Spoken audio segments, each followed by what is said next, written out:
Kia ora. So the rains have come and the season's changing. There's a lot more moisture around, and we have our mushroom season on.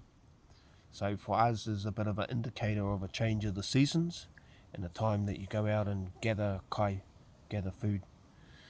So today we're going to be looking at the oyster mushroom, the relationships that it has with different trees, and that'll tell you where to find it, and how to identify it to keep yourself safe.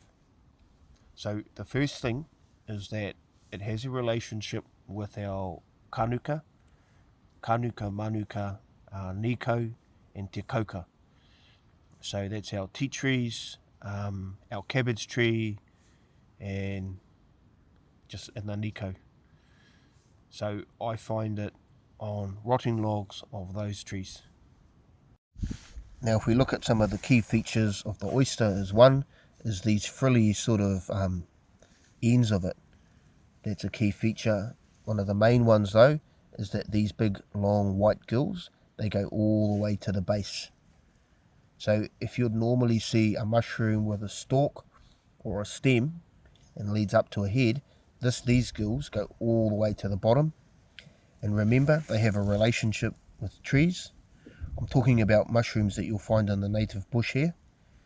So they will have other relationships with introduced trees, but if we're in the bush, this is what we're looking at. Remember, it's manuka kanuka, niko, the cabbage tree, the te kauka. Yeah, that was just a basic video on oyster mushrooms, finding them, identifying them. Remember, there's always that relationship. It's a good all-round mushroom, as in tasty, and quite easy to identify because of the stem or the stripe. You can buy them commercially online. So if you want to do that, you add water to this box and then it grows up, and then you can harvest it and eat it.